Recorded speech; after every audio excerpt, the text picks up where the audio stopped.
Here's Tony Prince. Tony Prince. Hey! All right, Steve. Hello, Jimmy. Worn out already. Tony Prince is a legendary DJ who worked at Radio Caroline, Radio Luxembourg in the 60s and 70s. He is the man who's met Elvis, sang with Paul McCartney and Ringo Starr, toured with the Osmonds and partied with Led Zeppelin. Tony joined Radio Caroline in 1965, where he developed his on-air personality as your royal ruler.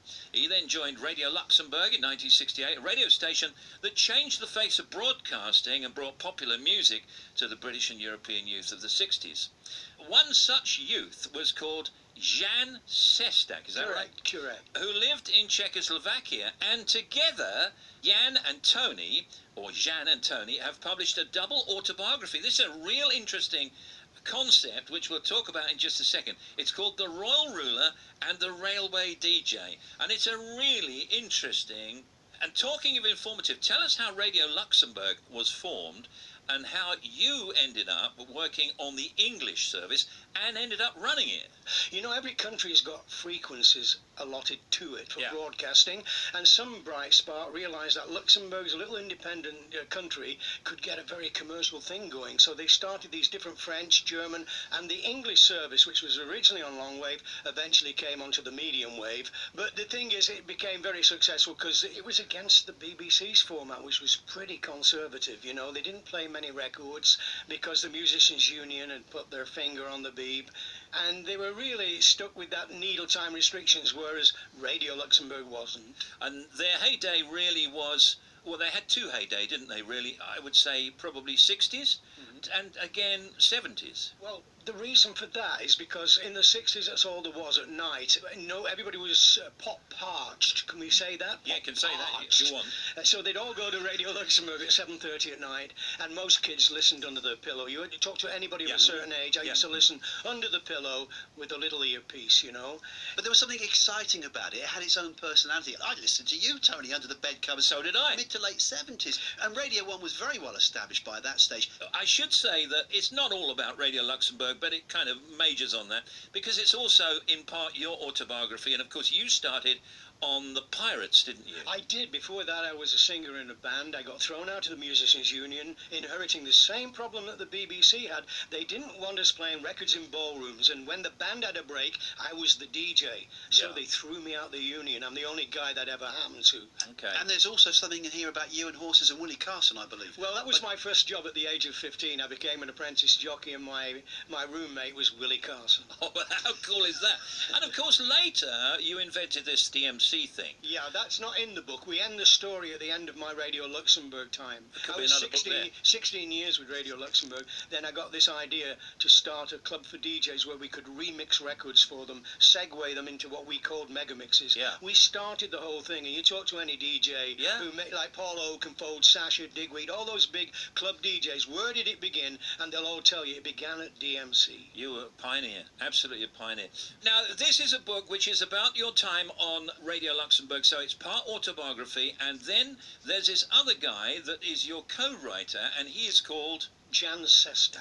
Okay, who was he? He's a Czechoslovakian kid. He's now a Czech Republic kid, but back then he was a Czechoslovakian kid, and he was besotted with Radio Luxembourg. He loved music, he loved listening, and it was quite illegal to listen to a Western radio station.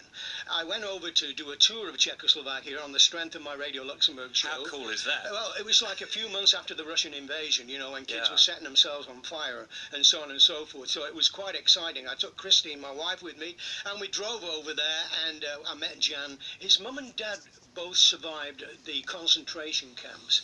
His dad used to repair radios in his concentration camp, and when the Americans arrived and freed them all, he came home to Brno with a radio that he'd repaired and was left behind.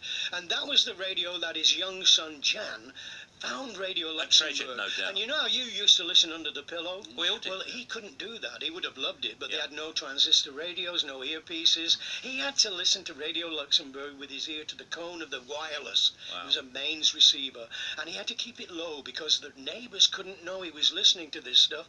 And when he went to school, he had to pick his friends carefully, and he did. And he found out that most of his classmates did what he was doing. So it became a little clique, and he started learning English through listening listening to Radio Luxembourg. What was his story then? Well, you know what? He had to do an interview to become a DJ. You know, you want to become a singer or a musician or a DJ or anything like that, you had to go before a committee in that communist regime. And he went to the committee, and a woman who was running the committee said, well, what do you want? He said, I'd like to be a DJ. She stands up, storms out of the room, said, we've got enough of them. And that was the end of his career. Then he became a railway worker. He started earning money, and the story explains how great the income was for workers. And for the first time with that money, he was able to buy a transistor radio. Yeah. He was able to buy a tape recorder. He became the lyric capturer for all the groups in his area. They all came to jam because he spoke English and listened to Luxie, and they said, oh, we want to do the Beatles, please me, get the words for us. Right? I'm giving too much away here because he starts a disco at a railway station. It invites kids from the village. His building of his record collection is an incredible story in its own right. Wow. He goes up on a school trip to Poland, to a village on the edge of the border, and they're walking down this Polish village and seeing these shops with stuff they've never seen before in their own country. And he goes in one shop and he's rifling through these postcards, and suddenly he sees the name Beatles. And he pulls it out. It's a plastic disc. So yes. He's got a Beatle one. Then he finds a Rolling Stone one. And there's something else happened. He said to the shopkeeper, how much? And he told him how much. And he didn't quite have enough money. He said, and then something happened that never, ever happened in Czechoslovakia. He let me off for some of the money.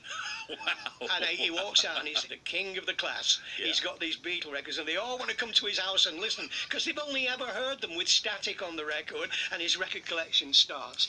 The book, The Royal Ruler and the Railway DJ by Tony Prince and Jan Sestak is out now, limited edition hardback and available in paperback in the spring.